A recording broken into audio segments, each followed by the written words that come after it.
Yo, what's cracking, folks? In this video, I'm going to be talking a little bit about phone etiquette.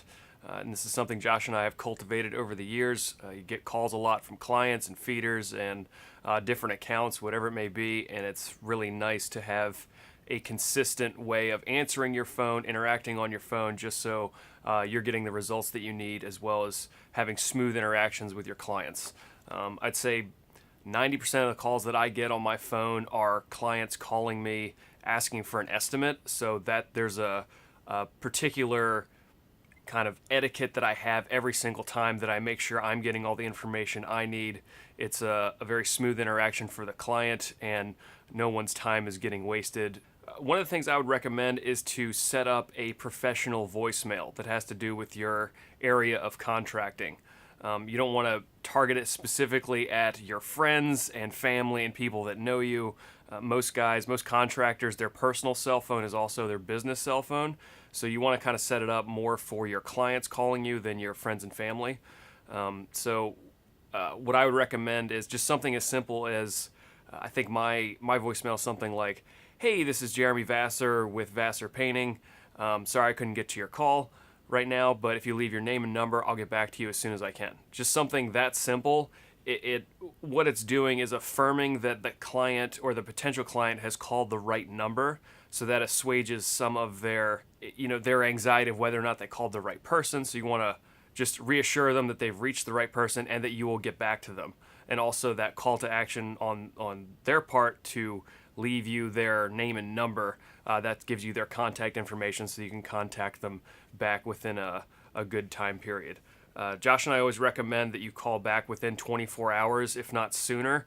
This is one of the biggest problems that we see in contracting, is that guys not getting back to clients or potential clients. So that's something that some of contracting is as simple as calling back people that called you and showing up when you said you were going to show up. That is a huge portion of the job, and you'd be shocked at how many guys don't call clients back and aren't getting back to people in a reasonable time frame. So in general, we say 24 hours or less is a good time window to get back to people. The next little part here, I'm going to talk about if you actually answer your phone, how you answer your phone. I know this sounds silly, but we've been around contracting a long time, and a way to not do it is your phone goes off, you answer it, and you're going, "What?"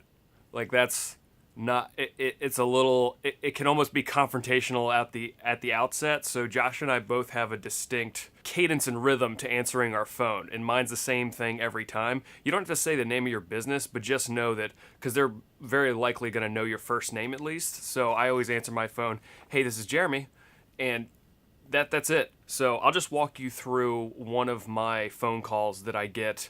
I probably get 3, 4, 5 of these a week, where it's my phone rings, I pick it up, "Hey, this is Jeremy," and then they go, "Hey, got your name from so-and-so, we've got our bathroom remodeled, and we'd like you to come out and take an estimate, or give us an estimate."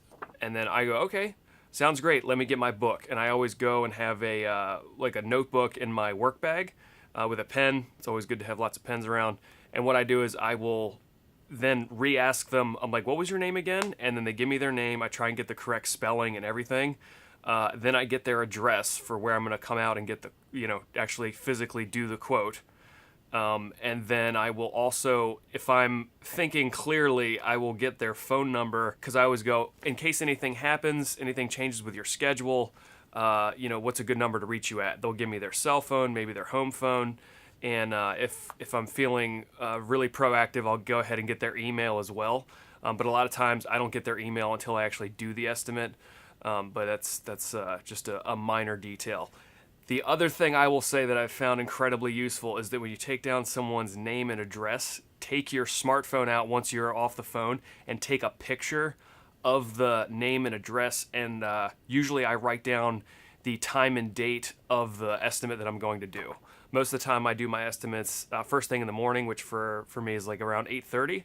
And I kind of schedule them on particular days. A lot of times mine are on like Tuesdays and Thursdays, sometimes Wednesdays. So I just kind of write down the person's address, their full name, the time I'm going to show up, their phone number, and then snap a picture. And those pictures in my photo stream on my phone have saved me a gang of times when I'm getting ready to put it in the GPS. I can't find my notebook. It's early in the morning. I don't know where things are, but I've got it all in a picture on my phone. All right, so that's kind of the 101 of phone etiquette. The main thing is to be friendly and professional.